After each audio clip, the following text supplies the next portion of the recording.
Thank you so much for joining us tonight on BeeTv Major News at 6, reaching you live from Benin City, the Edo State capital, Nigeria. I am Gift Uwagboy.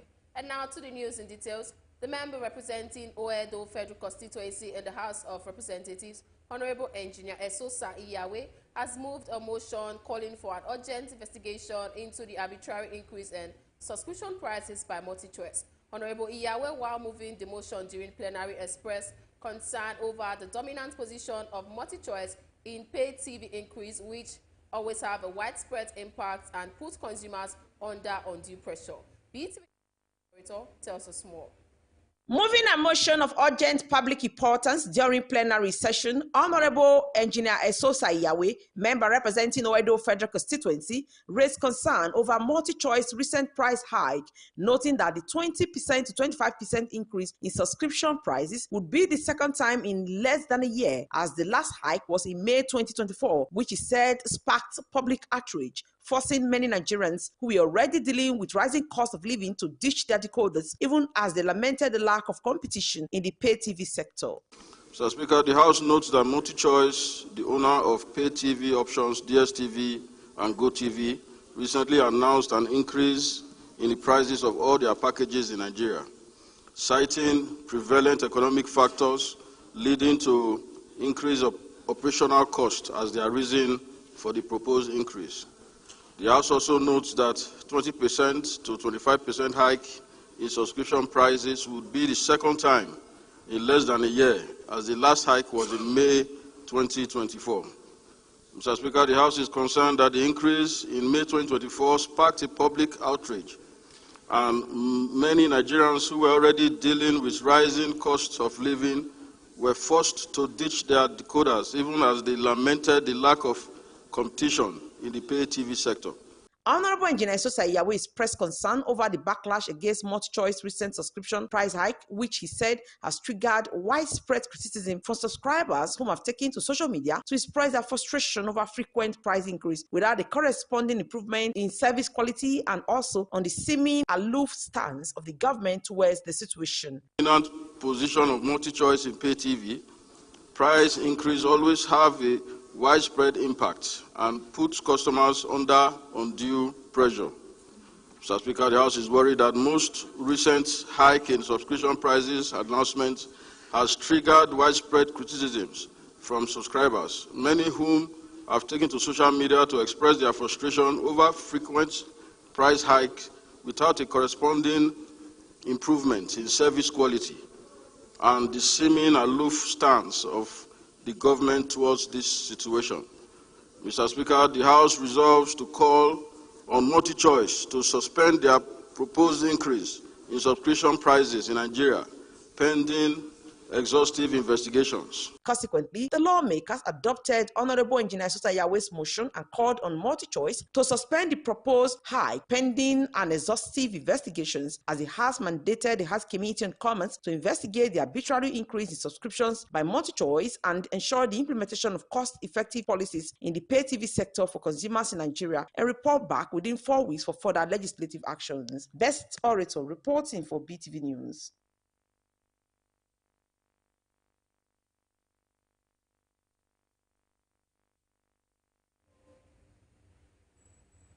A part of the Benin moat at Upper Mission area before New Benin Market has now been converted into a dumping site, thereby defeating the purpose of the moat, which also served as a flood control channel.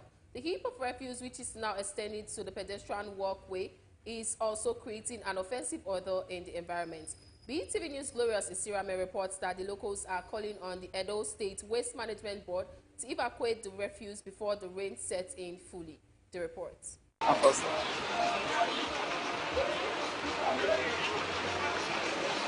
This moat, that was constructed some years ago by the Adams Oshiomhole's administration, has been helpful in challenging flood water whenever it rains. But this time around, the moat has been converted to a dump site, which will no doubt cause flood challenges whenever it rains. The people in the area complained about the condition of the environment, as the moat is creating a huge discomfort to especially those living around the place, as well as passers-by whom are forced to cover their nose to resist the odor emanating from the heap of refuse. They said that people do come around at night to dispose their refuse in the moat. Everybody knows in a rainy season they want to enter, and if they come meet this thing for here now, they not come evacuate it. Will they cause smell? Will they smell? And we not feed this. We when they work for this area, we not feed this. This moat door over full, so they disturb for here. Even if they look now, they come walkway, and sometimes for night they come they park the tea put and don't even block wall, so they cause serious hazard for here. New Benin is a big street, so I don't expect Benin City, or most especially the government, to just look at this and just do as if and do nothing about it. Because if you even look at this place, they say cleanliness is next to godliness. Even with all this, you can even contact so many diseases, maybe airborne disease and the rest. I pray they fall. If they fall, if you understand, if they fall. The way now, if they say when they come outside for gutter, you go be say when they come outside for road. I know which is very bad. Although dirty things will come the enter road. I know they smell not good.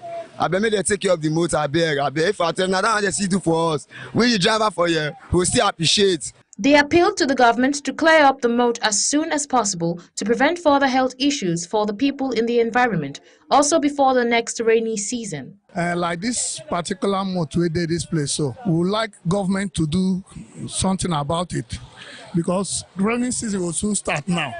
Had it been that rainy season don't start now, you know, if we stand this place, we where they trade around here now. The order of this moat, the warriors. If you check around here, you'll see in our business premises.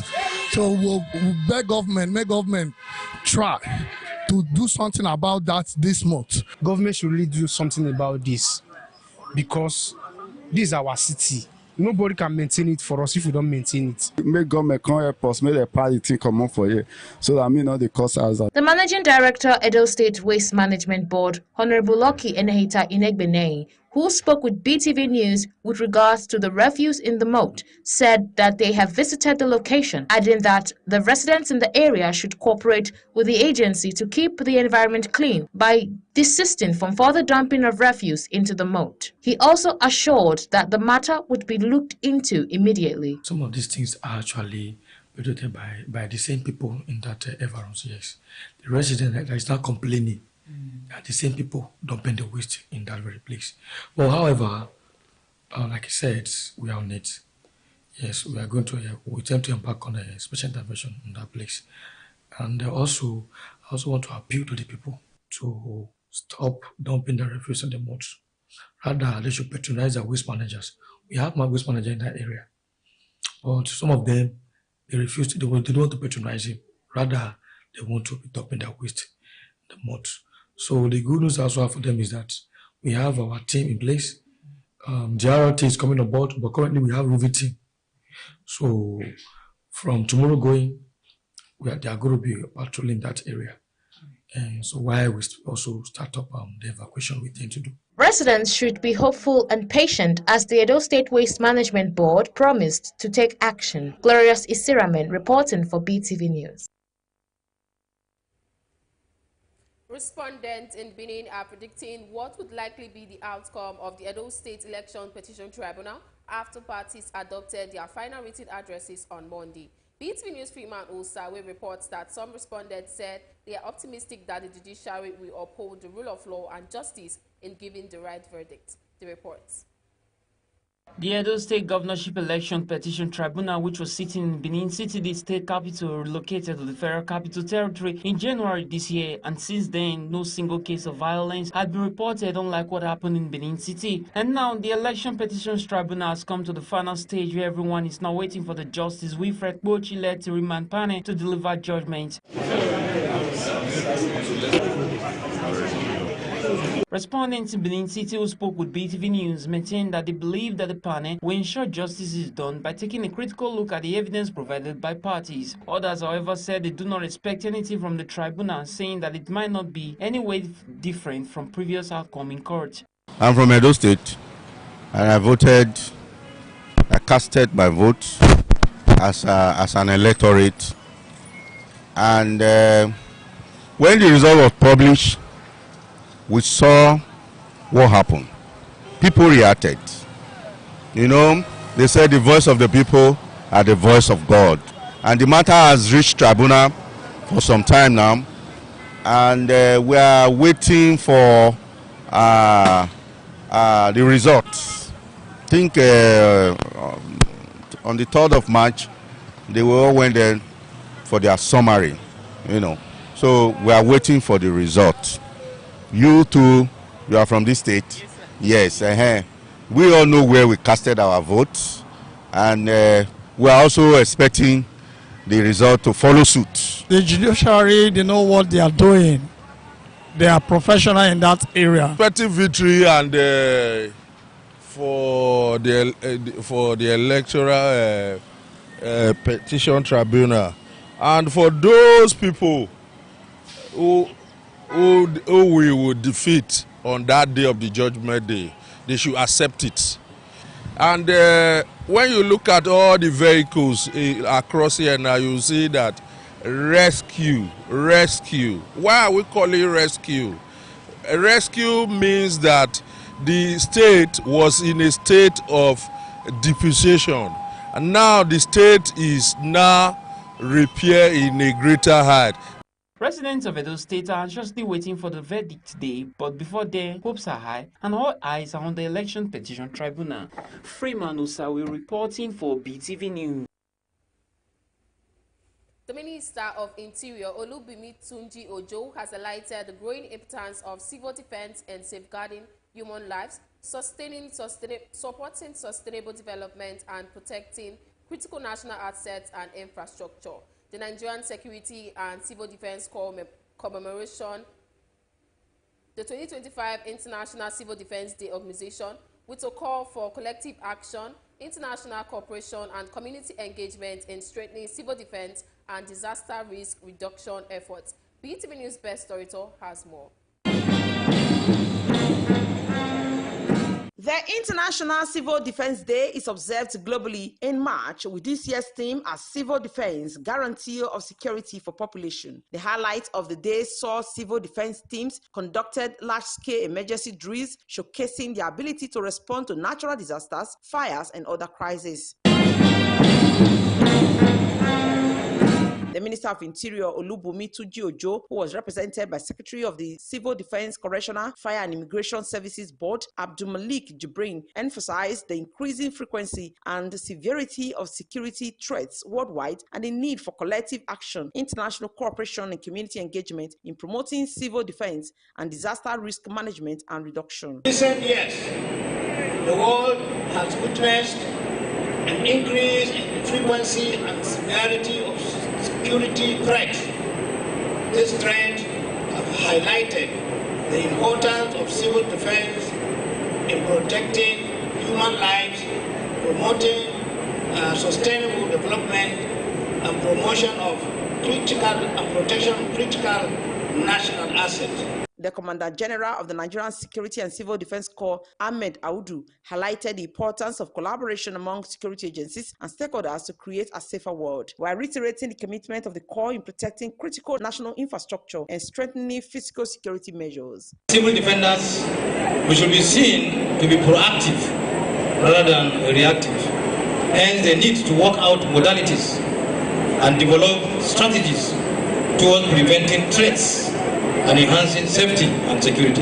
In all this, the need for collaboration and synergy among security agencies and other critical stakeholders, including local and international bodies, becomes very, very imperative, especially by engaging in sharing of ideas, knowledge, expertise to make the world safer and more secure. The high point of the event was the presentation of checks worth over 188 million naira to the families of more than 20 deceased officers as part of their insurance benefits. Best Orator reporting for BeeTv News.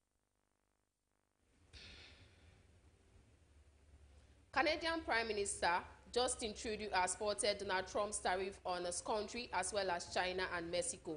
He says Canada will be implementing 25% tariffs against $100 billion worth of American goods. Canadian Prime Minister spoke during a press conference. Speaking from Ottawa, Mr. Trudeau said there is absolutely no justification or need whatsoever for the tariffs imposed by the U.S. and Canada, which went into effect today. the U.S. launched a trade war against Canada, its closest ally and partner, their closest friend. The Prime Minister explained that $30 billion worth of U.S. goods would see tariffs immediately, while the remaining $125 billion worth of goods will see tariffs in 21 days. Mr. Trudeau added that Canada will file claims at the World Trade Organization.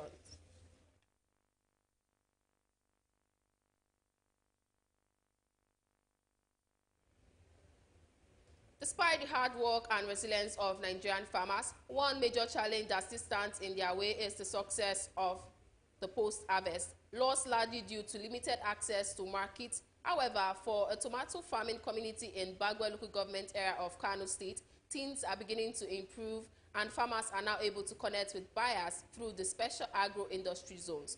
The report is presented by Ebe Igberase.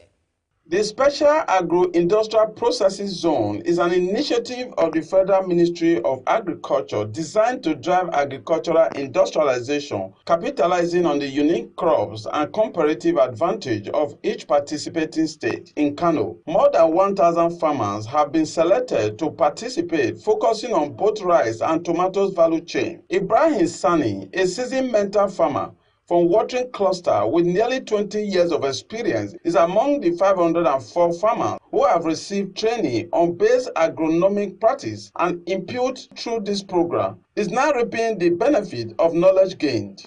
I started last year's harvest with 6 crates, and now I was able to pick 10 crates at first harvest. So in this case, if you know that you're processing maybe a particular type of tomatoes, and you have a farmer or a group of farmers or a cluster, just like the Watari cluster where Ibrahim Sani belongs, that can give you that particular type that you use, it's of advantage to the quality of produce or product rather that you make as a processor. Well, after the intervention, they're giving them the training and the input, and they are also happy with the linkages that SAPZ program connect them with the off-takers in order to off-take their produce. With committed farmers like Ibrahim Sani, who are to adopt modern agricultural methods, the vision of establishing Special Agro-Industrial Processing Zone is on its way to becoming a reality. Ebe Igberase, reporting for BeeTv News. The governor of Imo State, Hope Uzodinma, has called on the Nigerian army to be steadfast in ensuring lasting peace in all parts of the southeast region. Governor Uzodinma made this call when he received the newly appointed General Officer commanding 82th Division of the Nigerian Army, Major General Olufemi Olatoyi, at Government House at Owerri, the Imo State capital. The governor commanding security agencies of the Harvard's commitment to fight security in the southeast region assured of his administration's preparedness to support them in achieving peace in the region. The report. We don't have an enabling environment. So it is our hope that you continue with the speed and determination you have used all this while to ensure that the public interest will be protected by governments of the southeastern states. The visit is actually designed for me to ascertain the operational readiness of Sector 4, appraise the challenges as well as their successes, and to advise the sector in respect of their future plans.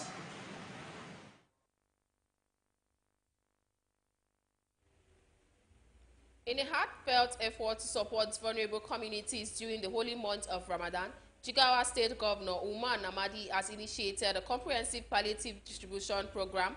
Over 33,000 civil servants and flood victims across the state are said to benefit from this initiative, which aims to ease the economic strain faced by many during this sacred period. Governor Namadi emphasized the program reflects the government's commitment to standing with its people during difficult times. BeeTv News Ebe Igberase reports. To alleviate the suffering of flood victims into Jigawa State, the federal government, through the National Emergency Management Agency, NEMA, has launched a palliative program. This initiative, inaugurated by Governor Namadi, aimed to provide a vital support to 10,073 individuals affected by the devastating 2024 flood in 18 local government areas. Governor Namadi expressed his heartfelt gratitude to the federal government for their timely support and encouraged the beneficiaries to utilize the holy month of Ramadan to pray for the federal government working tirelessly to improve their living standard. In a separate but related development, the Jigawa state government has rolled out a palliative program for state civil servants. This unprecedented initiative will benefit 22,740 civil servants from 118 ministry departments and agencies, providing them with full palliative to support their livelihood during their holy month of Ramadan. What we have approved, that every day 190,200 people will be fed every day in all the 634 centers across the state. And this is, by the estimation, that means about 5.7 million people will be fed during the month of Ramadan for the 30 days. This is to help our people to alleviate their suffering and also to ensure that at least they have done their Ramadan in a very conducive atmosphere. Governor Namadi emphasized that the program facilitated by Commissioner for Special Duties to support Jigawa civil servants, making a historic fast in the state effort to impart workers on this scale. Ebe Igboraisi, reporting for BeeTv News. The Economic and Financial Crimes Commission has arrested former governor of Akwa Ibom State, Udom Emmanuel, following a petition alleging his involvement in money laundering, foreign diversion, and corruption. The arrest comes after Mr. Emmanuel honored the EFCC's invitation to respond to allegations made by a network against corruption and trafficking. The group accused him of withdrawing 31 billion naira in cash from a single account labeled Office of the Governor, with additional cash withdrawals occurring progressively between 2019 and 2023. These transactions have raised significant concerns regarding potential misappropriation of state funds. The EFCC's ongoing investigation seeks one cover the full extent of the alleged fraudulent activities and hold those responsible accountable.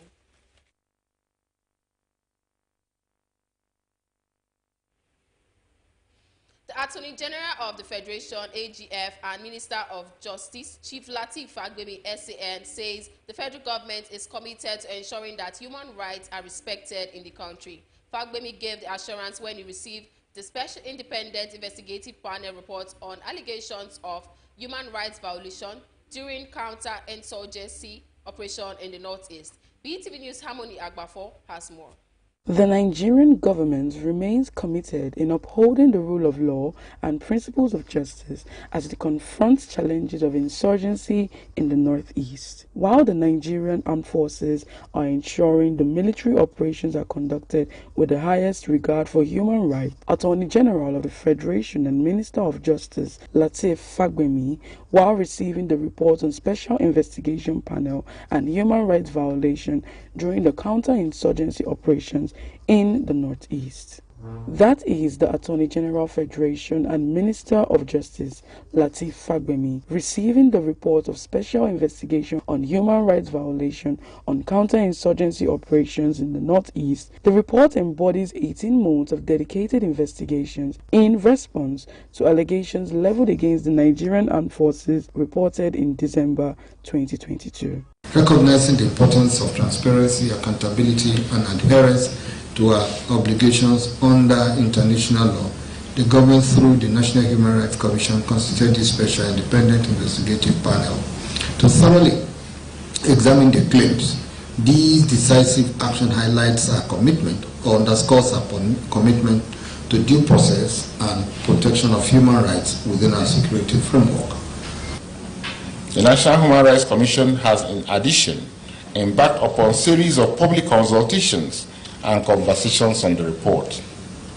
The first of these took place in Maiduguri, followed by the Civil Military Forum, where the report and its implementation strategies were discussed with all stakeholders. The report highlighted several systematic challenges and critical recommendations, if well implemented, will significantly enhance Nigeria's counterinsurgency operations while upholding the rights and strengthening the country's criminal justice system. Harmony Agba for reporting for BeeTv.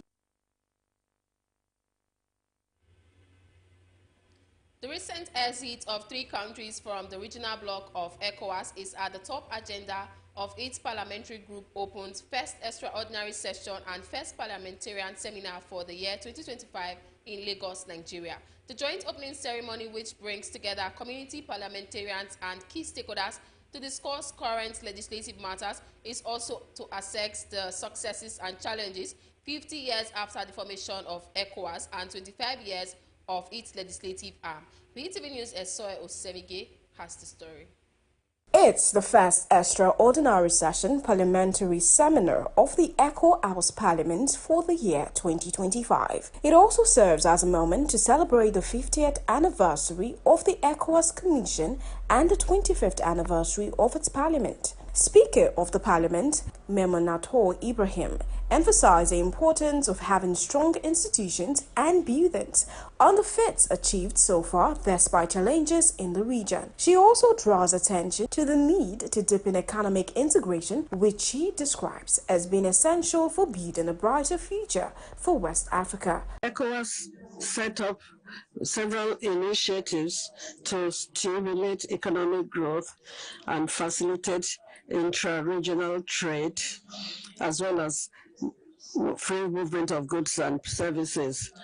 The project for the establishment of a single currency, ECO, which should replace the various national currencies, is a major step towards even deeper integration. Ibrahim takes the moment to address the recent exit of the 3 Sahel nations from ECOWAS, acknowledging its potential impact on integration efforts. It is that of the official departure from our organization of Burkina Faso, Mali, and Niger on 29th January this year.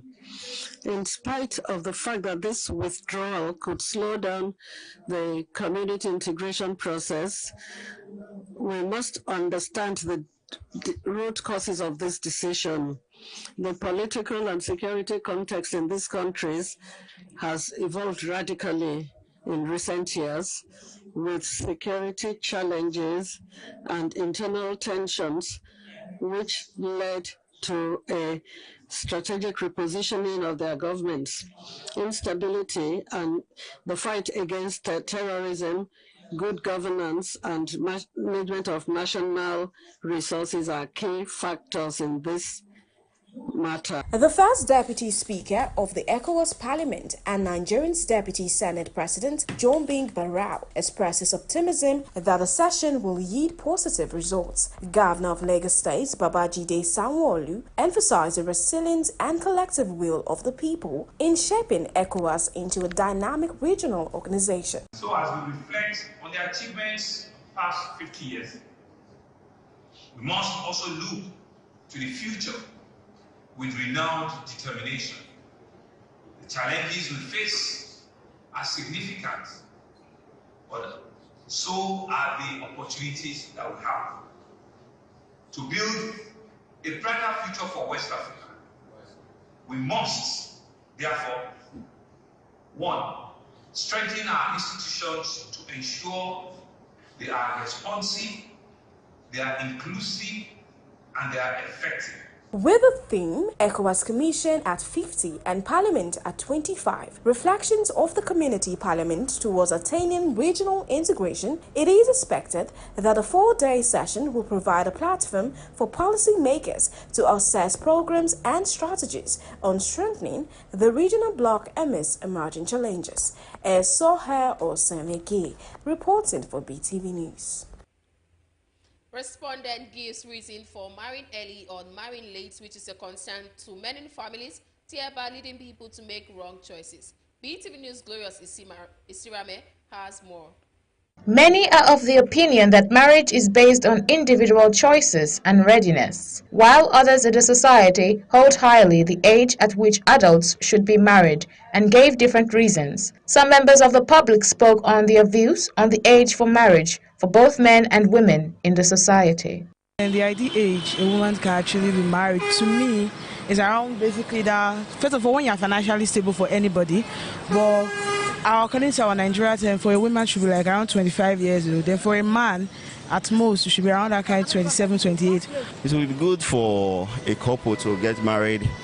At least 30 years of age is okay for the man. Then the woman is 28 years of marriage, or 28 years old, no problem. Respondents said that it is not ideal for a man to be settled in marriage at the age of 25 years and below, adding that there is still a lot he has to learn about life before settling down. They are of the opinion that a man can be ready for marriage from the ages of 27 and 30 years of age, or even more. If a man decides to get married at the age of 23, such person should start preparing for that time, you understand? It's a matter of kind of preparation and all that. You understand? 30 by 30, you should have finished your university education and maybe working for like 3 to 4 years, and by that you have been ready to take care of your family. Then as a woman, by 23, 25, you have been through with your university education and set for marriage. Man getting married at 25, I feel he still has a lot to learn and is still basically a child. There's a parable that says a woman that is 25 and a man that is 25, they are not both the same age. Some also stated, according to their beliefs, that women can start looking to settle down in marriage from the age of 23 to 25 years. One of the female respondents added that it is ideal for a woman to be married way ahead of time before she gets into menopause. By this time of the day, he will get in menopause. So for that reason, he had to marry at the age of 25 so that he will have his children before 35. Other respondents said marriage from any adult should be based on individual preferences, adding that two adults can choose to be married if they are mature enough to handle the responsibilities irrespective of age. They added also that getting married on time is a good idea in order that they can have and raise their children while they are young and strong, so as fully enjoy ease in old age. You know, it all depends. It all is a matter of choice, actually. If a woman is at the age of 25 and she decides to get married at that age, no problem. As long as she's matured and she knows what life is all about and all that. It depends on individual and the environment that child or the boy and the girl grew up. Because there are some homes where at the age of 20, as a boy, life is already set for him. While others, at 25, they are just beginning. So the thing is, it's just for you to know, for the boy and the girl, know how, have understanding of your environment, your family, and that determines the time you will get married. There is no specific age whether a boy or a girl should get married. As long as you are mature in mind, you are free to get married. Members of the public are advised to do what best works for them, irrespective of pressure from the society. Glorious Isiramin reporting for BeeTv News. You're still watching BeeTv Major News at 6. Right now, we're going on a short break. Please to stay with us. In less than 24 hours to my wedding, the program of event, the banner, the flags for decoration, nothing is ready. Brother, please calm down. I'm still trying to call them. Please just calm down. Boss, God, what is the problem? You know, it's just less than 24 hours to my wedding. Yes. The program of event, the flags for decoration, nothing is ready. And I'm calling the guys, not taking my calls. Wow, that's really serious. But no problem, I know a place. But so pretty system material, they are fast, they are reliable, they are competent, their workers are very professional. Are you sure? I'm very sure. In less than 24 hours, they can deliver. We just have to go there now. Good news to the entire Esa land and environs. No more traveling kilometers to get your printing jobs done. Bosu Printing System, Idumebo, Iwa, opposite White House to ISTH Edo State. Bosu Printing System. Our industrial machines are second to none for all kinds of flex, XAV, photo printing, all kinds of photo frames, all kinds of DTF printing and plotting on caps, t-shirts, etc. Professional branding and general printing. Bosu Printing System. Idumebo Irwa, opposite White House to Irwa Specialist Teaching Hospital, Edo State, Nigeria. Call lines 09046202652. Bosu Printing System. Creativity redefined. Bosu Printing System. Now, Baba. My fellow Edo citizen, shey you know say the Edo State Signage and Advertisement Agency don tanda gidigba by law to regulate and collect revenue for all signage and outdoor advertisement inside we Edo State. This include all signboards, billboards, banner or anything wey show and tell the public that business wey you dey do. Register and pay your advert or signage permit today. Visit EDSA office for inside Palm House, Block A, Floor 6, or make you green our telephone number 0906-3947-365 or 0807-4454-219. EDSA don position to take serve you better o. The business wey you dey do wey no get sign, na sign say you no get business, na im be that o. This message is brought to you by Edo State Signage and Advertisement Agency.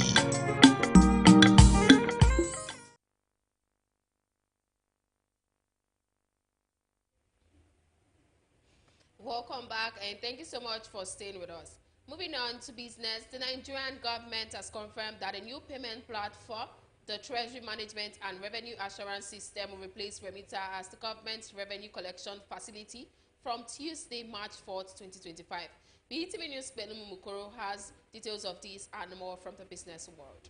The Office of the Accountant General of the Federation disclosed this in a memo. The spokesperson of the OAGF, Bawa Mokwa, confirmed the authenticity of the memo on Tuesday. The memo noted that TMRAS is designed to streamline and manage federal revenue collections and payments across ministries, departments, and agencies, including those benefiting from donor funds, trust funds, and social security and special funds. According to the memo, the first phase will cover payments and collections for the Naira component only. The second phase, expected to commence on June 1st, 2025, will cover collections and payments involving foreign exchange and integration with MDA Enterprise Resource. The Naira depreciated against the dollar at the black market and gained slightly at the official market to end on Tuesday in mixed performance. Data from Bureau de Change operators in Abuja showed that the Naira fell to 1,515 Naira per dollar on Tuesday from 1,506 Naira exchange on Monday. This means that the Naira dropped by 9%, by 9 Naira against the dollar on Tuesday, compared to the 1,506 Naira exchange rate the previous day. Meanwhile, the Naira cooled off slightly at the official market. The development indicates Naira fluctuations against the dollar have persisted in the past days at the FX market. On Monday, the Naira depreciated across FX market, kicking off the week on a negative note. The Federation Account Allocation Committee, FAAC, has revealed that the implementation of the Supreme Court's ruling on direct allocation to local government areas is being delayed because most local governments have not provided bank accounts. According to FAAC, only 25 local governments in Delta State out of 774 across the country have met the necessary requirement to receive direct funding. This comes after FAAC's recent meeting where 1.703 trillion naira was shared among the federal, state, and local government as January 2025 revenue. However, it maintained the status quo of paying both the state and local government shares into their various joint state accounts. Belumi Mukoro reporting for BeeTv News. And now to the foreign scene, where Donald Trump says Ukraine is ready to start peace talks as soon as possible, with signs that Russia may also be open to negotiations. Also, the UK Chancellor is planning to cut billions from welfare and other government departments ahead of the spring statement. BeeTv News Global News correspondent Rebecca Goffey tells us more on these and other stories from the foreign scene.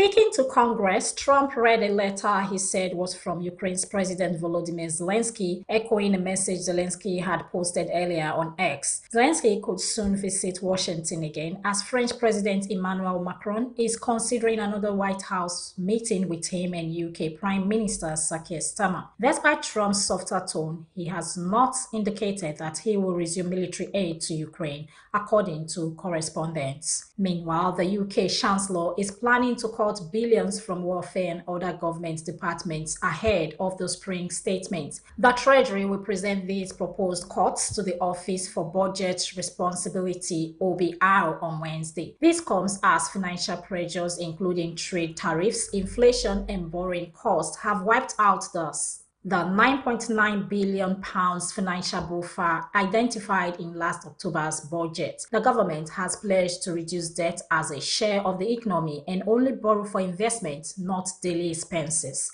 Chancellor Rachel Reeves has said that these borrowing rules are non-negotiable. Canada's Foreign Minister Melanie Joly has said that she takes US President Donald Trump's comments about making Canada the 51st state very seriously. In an interview, she said that Canadians are angry, pointing to recent incidents where American national anthems were booed at hockey games. Her remarks followed Trump's decision to impose 25% tariffs on Canadian products. Prime Minister Justin Trudeau called the move very dumb and announced retaliatory tariffs. And lastly, on global news, Friedrich Merz, expected to be Germany's next chancellor, has announced plans to boost defense and infrastructure spending by hundreds of billions of euros. Merz, whose Conservative Party won last month's election, said Germany must act urgently due to growing threats to Europe's security. He emphasized the need for Europe to be more independent, especially after recent actions by the US government. Speaking at a news conference, Merz stressed Germany's commitment to its alliances, but said more national resources must go towards defense. He promised to do whatever it takes to protect freedom and peace. And that's it from the global scene. Rebecca Goffey reporting for BeeTv News. Now to the exciting world of entertainment. Nollywood actress and filmmaker Funke Akindele has further solidified her status as Nollywood's most bankable filmmaker as her latest film, Everybody Loves Jennifer, breaks record with a staggering 1.88 billion naira box office gross. The reports. Which continues the legacy of the beloved Jennifer franchise, dominated the film, which continues the legacy of the beloved Jennifer franchise, dominated the cinemas week after week, securing the #1 spot for 7 consecutive weekends and becoming one of the highest-grossing Nollywood films ever. Since its release, Everybody Loves Jennifer has drawn massive audiences, delivering an outstanding performance at the box office. With this achievement, Funke Akindele further solidifies her status as Nollywood's most bankable filmmaker. Everybody Loves Jennifer follows the success of her previous films like Battle on Booker Street and Omogeto the Saga, which also shattered records. Akindele's ability to blend comedy, drama, and relatable storytelling has proven to be a winning formula, attracting audiences in droves. Her success is a testament to the growing influence of Nollywood and increasing demand for homegrown stories that resonate with Nigerian viewers. Nigerian Afrobeat star Rema has graced the cover of Dazed Magazine's Spring 2025 New Gen issue, marking a second appearance since its debut on the magazine's cover in 2020. In the accompanying interview, Rema reflects on its evolution over the past 5 years, discussing its artistic growth and global impact of Afrobeat. Dazed has shared the behind-the-scenes footage of Rema's cover shoot on their TikTok account, offering fans an intimate glimpse into the creative process. This cover underscores Rema's influential role in the global music scene and his continued contribution to the prominence of Afrobeat worldwide. Popular comedian and actor turned preacher Oluwatoyin Bayegun, better known as Woli Arole, has raised concerns over the current trend in the Nigerian gospel music industry. He lamented that hypocrisy, worldliness, and Kabbalism have taken over the gospel music scene. He noted that invitations for ministration are now based on connections rather than the leading of the Holy Spirit. The fiery preacher said it has become difficult to distinguish between a gospel music minister and a secular artist. That's it on Entertainment News Tonight. Gifts Uwagbo reporting for BeeTv News.